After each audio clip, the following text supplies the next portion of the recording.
a 10-bit D2A converter is calibrated over the full range of 0 to 10 volt. आपको बोला गया है कि जो 10 बिट का डिजिटल टू एनालॉग कन्वर्टर है, यानी कि DAC की बात यहाँ पर की गई है, इसकी फुल स्केल रेंज कहां से कहां तक है? 0 से लेके 10 वोल्ट है। यानी कि मैं अगर बोलना चाहूं तो VFS हम बोल सकते हैं, दिस इज 10 वोल्ट। अंडरस्टूड है?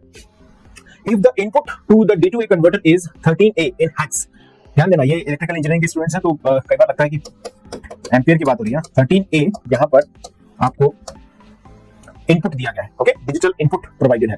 Obviously digital to analogue converter है, DAC है, तो इसमें जो इनपुट होगा वो डिजिटल फॉर्म में होगा, जो कि आपको दिया गया है हेक्साडेसिमल में, ओके, न्यूमेरिक होगा, हेक्साडेसिमल में दिया गया। और आपसे पूछा गया the output rounded off to 3 decimal places is, आपसे इसमें आउटपुट पूछ लिया गया है। क्वेश्चन सभी को क्लियर है? कितने बिट का है? 10 बिट का है, ओके। फुल स्केल वोल्टेज है 0 से लेकर 10 वोल्ट की रेंज, यानी कि फुल स्केल वोल्टेज आपको दिया गया है, जिसको हम रेफरेंस वोल्टेज भी बोलते हैं, 10 वोल्ट। और आपसे जो डिजिटल इनपुट अप्लाई किया गया है वो भी प्रोवाइडेड है, और आपसे पूछ लिया गया है कि आउटपुट वोल्टेज यहाँ पर क्या जनरेट होगा। तो गाइस ये बेसिक क्वेश्चन हम कंसीडर कर सकते हैं इसको, this is a basic question, क्योंकि ये फॉर्मूले पर बेस्ड है। तो स्क्रीन को पॉज कर लीजिएगा, सबसे पहले क्वेश्चन को नोट कर लें आप। क्वेश्चन नोट करने के बाद स्क्रीन को रोकें और इस क्वेश्चन को एक बार अटेम्प्ट कीजिएगा।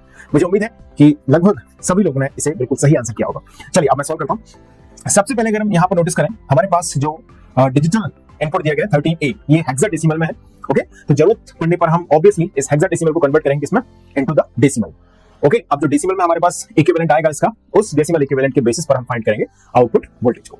तो कुछ फॉर्मुले जिसमें गाइस हमको जरूरत पड़ेगी, उन फॉर्मुलेस की पहले मैं चर्चा कर लेता हूं थोड़ा सा। देखिए सबसे इंपॉर्टेंट फॉर्मुला जो हमको यहाँ पर रिक्वायर्ड होगा, जो कि एक्चुअली बहुत इंपॉर्टेंट है, रेजोल्यूशन का, ओके। सो रेजोल्यूशन का फॉर्मुला होता है for DAC V full scale या V reference divided by 2 to the power n minus 1, okay. Ladder type DAC जो होता है, आपने थ्योरी में डिस्कशन किया होगा, जिन लोगों ने अटेंड कराया उनके लिए बताओ कि लेटर टाइप DAC जो होता है उसमें reference upon 2 to the power n होता है रेजोल्यूशन। एक general digital to analogue converter की हम बात करते हैं तो रेजोल्यूशन का फॉर्मूला होता है VFS upon 2 to the power n minus 1।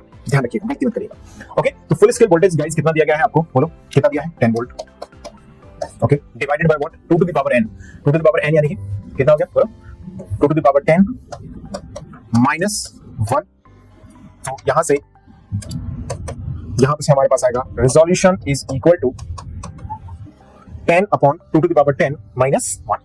कितना हो गया? 10 upon 2 to the power 10 is 1024, yes, minus 1, तो 1023। ये आ गया है रेजोल्यूशन। सबसे पहले आप स्क्रीन को पॉज करें और रेजोल्यूशन को नोट कर लें।